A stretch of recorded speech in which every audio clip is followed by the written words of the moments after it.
For most people, Friday's just the day before the weekend. But after this 420 Friday, Grassroots with Jayda will never be the same. I know you don't smoke weed. I know this. But I'm gonna get you high today. Cause it's Friday, you ain't got no job, and you ain't got shit to do. Baychella is this week. That's right, Beyonce made history as the first black woman to headline Coachella. And did you see my girl Cardi B's performance? My favorite regular, degular, pregular girl from the Bronx? I hope she paints that baby's room Bodak yellow. Facebook finally revealed that the most popular Black Lives Matter Facebook page was a fake, run by a middle-aged white man from Australia. What is it called when black people are catfished by some middle-aged white man? Oh yeah, capitalism. Speaking of Black Lives Matter, 2 black men were arrested for sitting in a Philadelphia Starbucks this week. Yeah, sitting there waiting for a friend to arrive. After a woman circulated the video on Twitter, the CEO of Starbucks issued an apology. We need a Starbucks that's safe for black people. A Starbucks? I have a Tiffany Haddish Last Black Unicorn Frappuccino, please. Former Republican Speaker of the House, John Boehner, has joined the board of a cannabis corporation. This is happening to a lot of politicians that were once strongly opposed to legalization now that they realize they can make some money. All of a sudden, everyone has a Boehner for the pot industry. Yesterday, I got a chance to cook with my good friend from Drug Policy Alliance, Eunisses Hernandez. Let's take a look and we'll be right back with even more from Eunisses. Hey y'all, I'm here today with my good friend Eunisses Hernandez from Drug Policy Alliance, and we're gonna be baking some feel-good brownies. So, what are we gonna do first? We're gonna pour this water. Three quarters of a cup of water. Okay. And then the cannabis oil? Yes.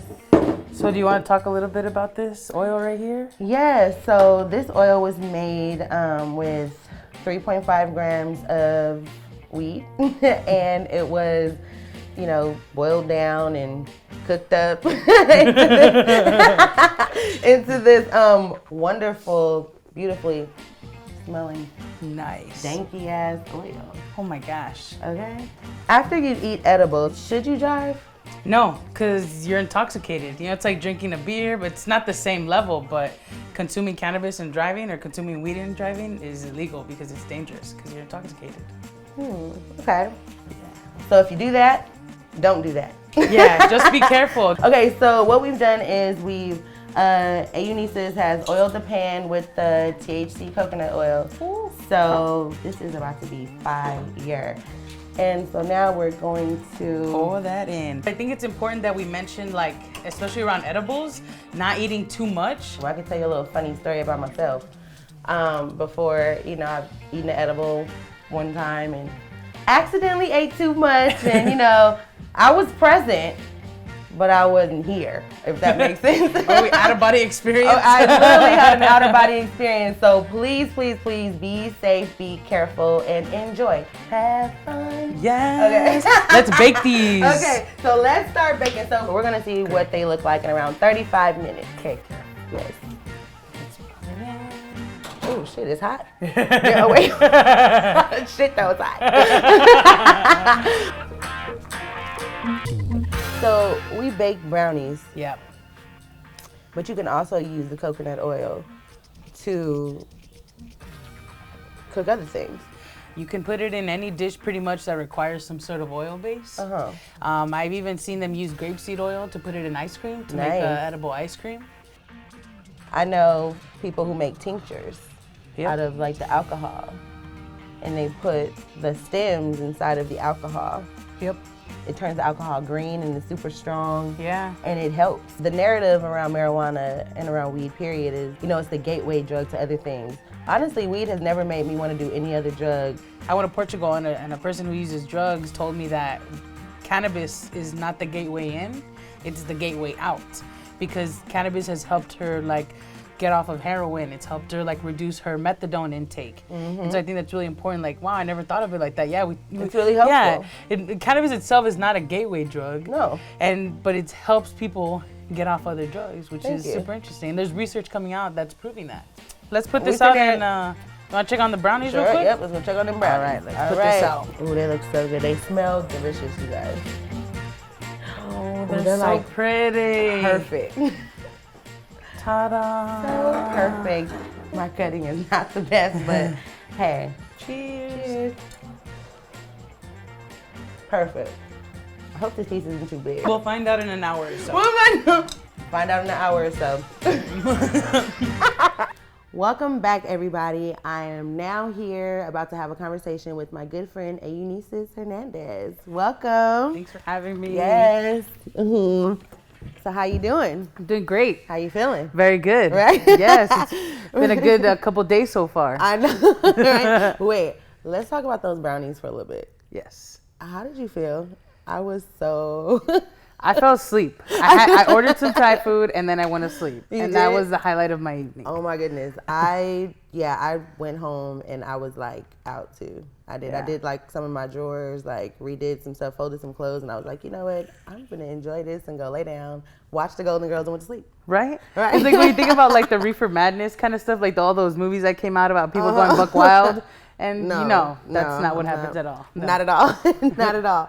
The first question I have is tell me a little bit about Drug Policy Alliance. Sure. So the Drug Policy Alliance is a national nonprofit, a local and national nonprofit that works to end the war on drugs. And we work on the issues of harm reduction. So like safe consumption spaces or clean needle exchange programs. We work on criminal justice reforms like sentencing reforms. And we work on marijuana legalization or cannabis legalization and regulation. Yeah. Nice. Okay. Yeah. All right. So I know you did some work on Prop 64, and I'm sure folks at home have heard of it, but not really know they don't really know the details of it. So what exactly is Prop 64? Great. So Prop 64 was a ballot initiative that passed in California in November of 2016. And what it did is that it legalized cannabis for recreational purposes. But what people don't really know is that it's like one of the largest criminal justice sentencing reforms in the country. And so we've been able to get like thousands of people out of prison and jail and clear thousands of records for people who have cannabis convictions on their record. Also, youth 17 and under can no longer be incarcerated for a cannabis offense. They have to go to like treatment or do community service hours or therapy. And also like a big thing is the taxation. Before Prop 64, there was a certain price like for an eighth or a gram. Right. Now people are seeing that there's a difference. It's kind of higher. Well, yeah, there's like 3 levels of taxation in it. Yeah. But what Prop 64 did is that on a California level, it created one of the largest funding streams for youth services. It's going to give $50 million of reinvestment back into the communities most harmed by the war on drugs. And it's going to help develop treatment and other things that our communities like desperately need. So although we're getting taxed more, which is kind of not a lot of people are happy about it, at least we know that it's going to develop things that haven't existed before. Wow. Okay. Yeah. So I won't be upset when I go spend $42.87 for my age. Yeah, $35. exactly. Okay, cool. I get that. All right. So that extra is going towards something bigger and greater. Yes. So all right. Okay. Well, that's good to know because a lot of folks, especially in Black and brown communities, have been criminalized, have caught cases, have gone to prison for cannabis convictions. Yeah. So Prop 64, hey, I'm with it. Yeah. I'm for it. Like in the last 10 years, so we've had legal medical cannabis for 20 years in California, right? Of course. In the last 10 years, though, we've seen that there's like been 500,000 marijuana arrests for felonies and misdemeanors. And we know that Black communities are 5 times more likely to be arrested for a marijuana felony than their white counterparts, even though we know that white, Black, and Latinos sell and use drugs around the same rates. And Latinos are 35% more likely to get arrested and convicted for a marijuana conviction than their white counterparts. So this shit is real. Yeah, it's real. It's real, y'all. It's real. Okay. So the next question I had is, how does Measure M fit into all of this? And so Measure M, LA City had a cap on how many shops they could have open, right? Okay. And I believe it was about 135, if I'm not mistaken. And so what Measure M did is that it created an opportunity for LA to kind of restructure itself on how it would regulate cannabis in the industry in LA. So it decided like what hours they could operate, how they could market their products, where could they open. And it was kind of to create a regulatory system in the city of LA for cannabis. Okay. Yeah. So see, I just learned something right now. I was like, all right, so. And it was a ballot initiative too in LA, in the city of LA. And so Angelenos voted to pass that. And that's why it's super important. People need to vote because a lot of the great laws that pass are because we vote for them to happen. We vote for them to happen. So voting is important, folks. Yes, like, register. Really vote. Register to vote. All right. So the next question I have is, what prompted you to get into this work? So I come from a community in Northeast LA. A lot of my friends have, tried drugs. A handful of them have suffered, are suffering through problematic substance use. And I've had a friend actually who went through the criminal justice system in LA County for cannabis. Was arrested, convicted, served time in LA County jails. This was in 2011. We were all 21. He couldn't get a job after that, couch surfed. And so it wasn't until Prop 64 passed that we were able to reduce his marijuana felony. And so giving him access to employment and housing. But for years, since 2011, he remained homeless because of that cannabis conviction. Wow. Yeah, a felony in California creates 4,800 barriers for someone that keeps them from getting housing, employment, supportive services. So although we say, people need to rehabilitate and come back, we create so many barriers for that not to happen. That is so true. Yeah. Oh, and wow. also cannabis and even just simple possession is one of the biggest factors contributing to people getting deported in the US. Wow. Yeah.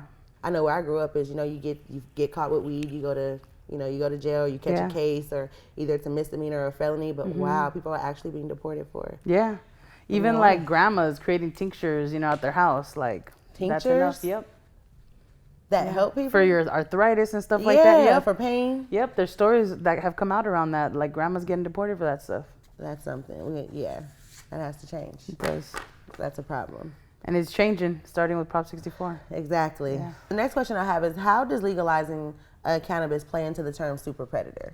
In a report that we conducted that helped us figure out the 500,000 marijuana arrests, within that data, we also found that the number of arrests for young people for marijuana misdemeanors, skyrocketed during the same time.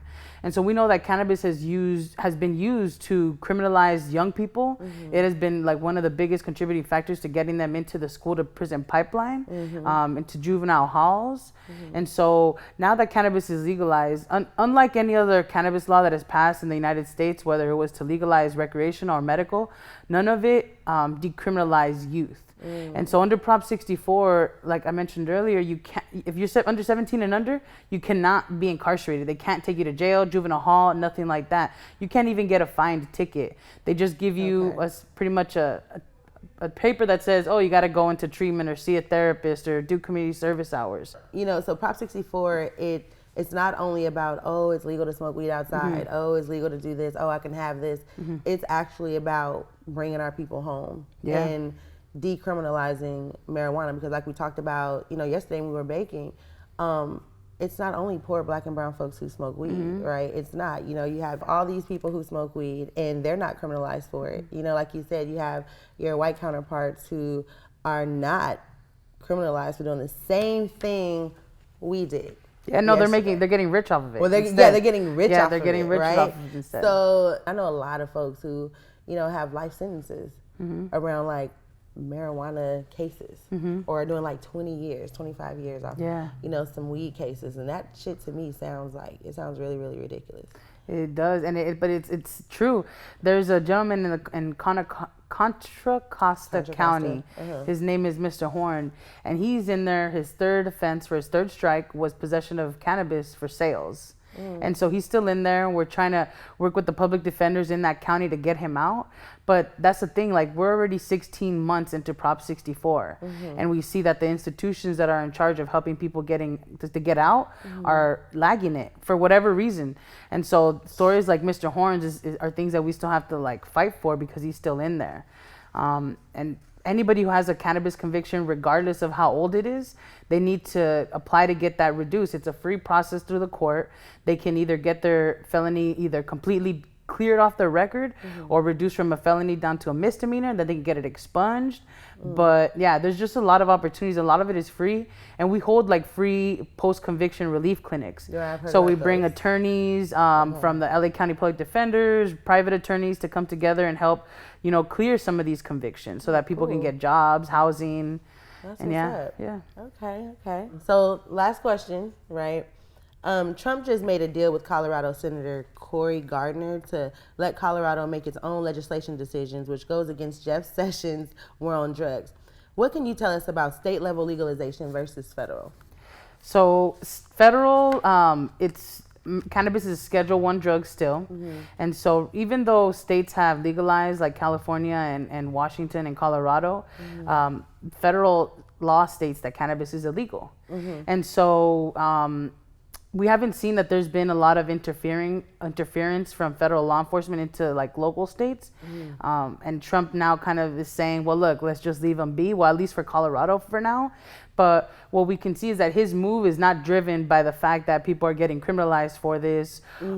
It's being driven by capitalism and the want of money. Right. And so we see that a lot of folks that are coming out speaking in favor of cannabis, it's not because they see this is a racial justice issue. They see like, oh shit, I'm about to make some quick bucks, you know? I mean, hopefully we can, deschedule cannabis so that it's not illegal federally anymore. But I know that California is also trying to pass legislation so that local funds from state funds are not used to implement federal marijuana laws. So California Values Act says that California cannot use any local or state funding to support the implementation of federal immigration laws. And so the idea is the same of not using our funds to implement federal cannabis laws. In California, we're lucky that we have like legal medical cannabis, so we've had like a kind of semi-system. But in other places where they don't have that, like you're buying it off the streets. You don't know what's in it. You don't know if there's pesticides or mites or like other things. And so regulation allows us to get a product that we know where it comes from. We know what's in it. And if we want to ingest it, then we can ingest it. Like you should have that right. You should. No one should be able to determine what you do to your body or what you put in your body. You sure should. Because baby, look, let me tell you, okay, this is my body and I do what I want to do with it. We're in it to win it. Yes, we are. Yeah. I love you so much. Love you too, though. So yes, thank you guys so much for tuning in and hanging out with me and my good friend Eunisses. Tune in. We have our Mother's Day special coming up next, and it will be amazing. So we love y'all. God bless.